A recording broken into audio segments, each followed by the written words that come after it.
Sir force motor की अगर history देखेंगे ना तो बहुत ही यूनिक है। मतलब फोर्स मोटर के जो फाउंडर थे एनके फिरोदिया साहब, वो इंडिया में, वो वर्ल्ड वाइड दुनिया में कहीं भी ऑटो रिक्शा अगर वर्ड यूज हुआ है तो उन्होंने कॉइन किया है। ऑटो रिक्शा वर्ड ही उन्होंने कॉइन किया। ऑटो रिक्शा पेटेंट नहीं कराया था? ये आज भी उन्हीं के पास है। आप गूगल करो तो पहला नाम उन्हीं का ही दिखाई पड़ेगा आपको, क्योंकि वो उस जमाने में अगर इंडिया में ऑटो लॉन्च हुआ है तो बजाज ऑटो ने किया है, लेकिन वो बजाज ऑटो में नहीं किया है, वो बेसिकली बच्चा राज ऑटो ट्रेडिंग कंपनी एंड जय हिंद इंडस्ट्रीज जो कि फोर्स मोटर की पेरेंट है, इन्होंने मिलकर लॉन्च किया था। इसीलिए एक जमाने में बजाज ऑटो के अंदर 13% स्टेक फोर्स रखता था और 18% स्टेक फोर्स का बजाज ऑटो के पास था। लेकिन वो धीरे धीरे करके करार अलग हो गया, टूट गया। आज भी इनकी पेरेंट रखती है 4% स्टेक बजाज ऑटो में, लेकिन ये फोर्स मोटर बजाज मर्सिडीज के इंजन बनाती है। मतलब जिनके पास मर्सिडीज है उनके पास एस क्लास, ई क्लास, GLC, ऑडी की A8, BMW की 3 series, 5 series, X1, Rolls Royce, ये जिनके पास हैं वो सब के इंजन फोर्स के बन के गए हुए हैं। वैसे वो सब तो बहुत ऊपर निकल गए। हाँ, ये इधर ही रह गए। ठीक है होता है। अब गुरु गुरु रहता है, चेला चीनी बन जाता है वाली हालत आप समझ लीजिए इनकी। ये मैं कहना चाहता हूँ, गुरु गुरु रह गए, चेला शक्कर हो गया। हाँ, तो ऐसा कुछ हो गया। ठीक है। नहीं, एक जमाने में इसका भाव बहुत ऊपर गया, 4400 रुपए के आसपास, 4600 रुपए का हाई है, बिना एडजस्टमेंट के नीचे आता हुआ दिखाई पड़ा। लेकिन ठीक है, कंपनी अच्छी है, कंपनी खराब नहीं है। पुणे की वन ऑफ द लार्जेस्ट। वक्त की बात। हाँ, वो उस समय टेम्पो ट्रेवलर की डिमांड थी बहुत हाई, अब थोड़ा बैकफुट पे चली गई है फोर्स मोटर्स। चलो खैर, दिन इनके भी फिरेंगे, ऐसी कोई बात नहीं है। अच्छा, अगले 2 स्टॉक्स जो मेरी टीम के हैं वो भी उसी से जुड़े हुए हैं, कोविड वाली थीम से।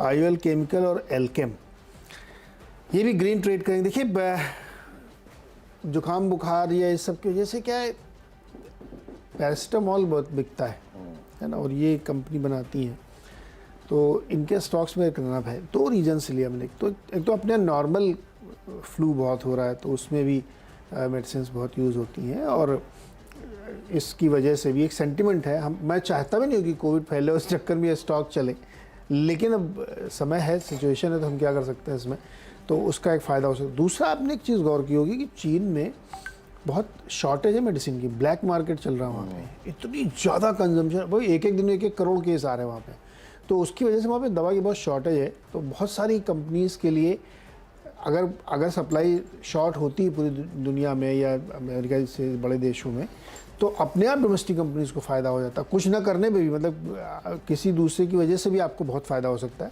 तो इसीलिए मुझे लगता है तमाम स्टॉक्स पे ध्यान रखना चाहिए, जैसे एल्केम है, ये IOL केमिकल है, क्योंकि ये सारे स्टॉक्स इन्हीं थीम पर बढ़िया चल रहे हैं। और क्या फार्मा के लिए वो दिन फिर से लौटेंगे क्या? ये देखिए, मैं तो इसको पॉजिटिव मानता हूँ। अगर चीन में इंडियन मेडिसिन की डिमांड तेज है और शॉर्टेज हो रही है और मारामारी है, ब्लैक मार्केट हो रही है इंडियन मेडिसिन की, तो इंडिया तो वैसे ही सेफ है।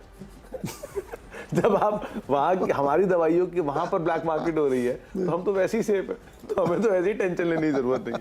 तो मैं तो उस सोच का आदमी हूँ। तो शायद मेडिसिन के दिन फिरेंगे। इंडियन मेडिसिन अगर ग्लोबली इस तरह की स्ट्रॉन्ग डिमांड रखती है, मतलब कम लोग ये बात जानते हैं कि दुनिया के 60% बच्चे इंडियन मेडिसिन लेते हैं पोलियो के टाइम पे।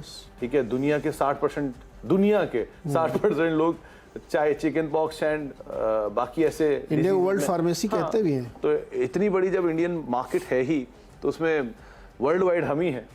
जब हम ही है तो क्या ही सोच रहे हैं, फिर आराम से। तो क्या पूरा फार्मा सेक्टर वैसी रैली दिखाएगा जैसे उसने 2 साल पहले दिखाई थी? सर, फार्मा में इंडिविजुअल प्रॉब्लम अगर ना हो, जो अपनी अपनी है, किसी का प्लांट विजिट हो गया, कहीं प्लांट में चूहा मिल गया वाला टाइप, जो नहीं, मुझे तो अमेरिका वाले वापस चले जाएंगे जो घूमने आए थे। हाँ, अगर वो वापस फिरा, इंडिया की फार्मा स्ट्रेंथ को आप चैलेंज नहीं कर सकते। इंडिविजुअल कंपनी की प्रॉब्लम है, उसमें कुछ नहीं कर सकते। तो चलो इसी बात पर ये दोनों स्टॉक को ध्यान में रखिएगा, स्क्रीन पर लगा के रखिए रेट, क्योंकि आज की माहौल थीम वैसे ही दिख रहा है, तो फार्मा स्टॉक्स रडार पे आपके रहने चाहिए। तो आपने एल्केम और IOL दोनों, वो पैरासीटामोल और डोलो, ये सब डोलो वाली लिस्टेड नहीं तो वही लेते हैं, माइक्रो लिस्टेड ही नहीं है। IOL केमिकल और एल्केम 5 हो गए आपके, 6 हो गए, 6 के 6 हो गए। चलिए, दोनों के 6 हो गए। अब ब्रेक का वक्त है, ब्रेक के बाद लौटते हैं। 4 खिलाड़ी अभी और बाकी हैं, उनके पूरे नजर डालते हैं।